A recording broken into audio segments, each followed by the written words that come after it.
মধ্যপ্রাচ্যে ইরানের সাথে চলমান উত্তেজনার পারদ আরও এক ধাপ উস্কে দিয়েছে যুক্তরাষ্ট্র। এবার এই অঞ্চলটিতে সামরিক উপস্থিতি ব্যাপক হারে বাড়িয়েছে ওয়াশিংটন। তারই পদক্ষেপ হিসেবে পারস্য উপসাগরে অত্যাধুনিক যুদ্ধজাহাজ ইউএসএস ডেলবার্ট ডি ব্ল্যাক পাঠিয়েছে ট্রাম্প প্রশাসন। এরপরই যুক্তরাষ্ট্রকে কঠোর হুঁশিয়ারি দিয়েছে ইরান। বিস্তারিত জানাচ্ছেন শেখ ফরিদ।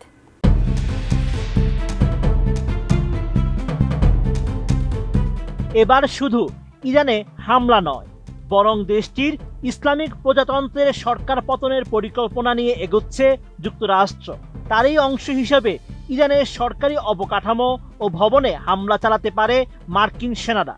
এছাড়া আয়াতুল্লাহ খামেনির বাহিনী সহ অন্যান্য নিরাপত্তা বাহিনীর উপর হামলা চালানোর শঙ্কা রয়েছে। এমন পরিস্থিতিতে যুক্তরাষ্ট্রকে কঠোর হুঁশিয়ারি দিয়েছে ইরান। দেশটির সেনাবাহিনীর মুখপাত্র ব্রিগেডিয়ার জেনারেল মোহাম্মদ আকরামিনিয়া জানান, শত্রুপক্ষের যে কোনো শত্রুতামূলক পদক্ষেপের জবাব তাৎক্ষণিক ও বাস্তব সময়ে দেওয়া হবে। স্পষ্ট করে তিনি বলেন, মার্কিন যুদ্ধজাহাজগুলো ইরানের ক্ষেপণাস্ত্র, বিশেষ করে হাইপারসনিক ক্ষেপণাস্ত্রের সামনে ঝুঁকিপূর্ণ। ইরানের সেনাবাহিনীর মুখপাত্র জানান, শত্রুপক্ষ থেকে কোনো বেপরোয়া পদক্ষেপ নেওয়া হলে ইরান সঙ্গে সঙ্গে প্রতিক্রিয়া জানাবে।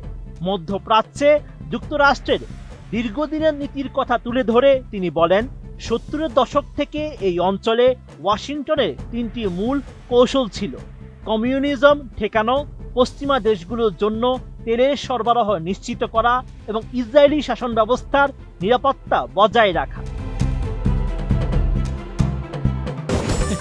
ফিনিশ আপনার ঘরবাড়ি ও আঙ্গিনার সকল কীটপতঙ্গ ধ্বংস করে। মোহাম্মদ আকরামিনিয়া আরো জানান, শত্রুর সম্ভাব্য বিভিন্ন পরিস্থিতি মোকাবেলায় কার্যকর পরিকল্পনা প্রস্তুত রয়েছে এবং সামান্যতম হামলারও জবাব সঙ্গে সঙ্গে দেওয়া হবে। যুক্তরাষ্ট্রকে সতর্ক করে তিনি জানান, এই অঞ্চলে অবস্থিত মার্কিন সামরিক ঘাঁটিগুলো ইরানের ক্ষেপণাস্ত্র ও ড্রোনের আওতার মধ্যেই রয়েছে এবং কোনো সংঘাত শুরু হলে তা পুরো মধ্যপ্রাচ্যে বিস্তৃত হতে পারে।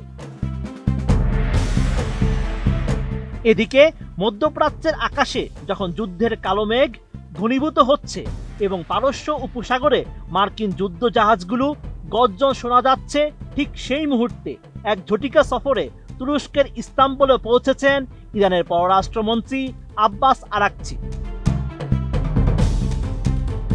30 জানুয়ারি তিনি তুরস্কে অবতরণ করে দেশটির পররাষ্ট্রমন্ত্রী হাকান ফিদান ও প্রেসিডেন্ট রিসেপ তাইয়েব এরদোয়ানের সঙ্গে রুদ্ধশ্বাস বৈঠক করেন।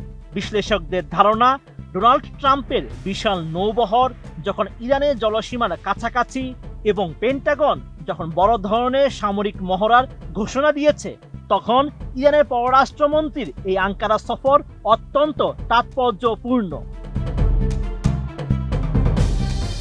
এমন উত্তেজনার মধ্যেই এক অভূতপূর্ব ঘোষণা দিয়েছে আজারবাইজান। দেশটি বলছে, তারা ইরানের বিরুদ্ধে কোনো হামলায় নিজেদের আকাশসীমা বা ভূখণ্ড ব্যবহারের অনুমতি দেবে না। এর আগে সৌদি আরব এবং সংযুক্ত আরব আমিরাত একই ঘোষণা দিয়েছিল। Sheikh Farid, ATN news.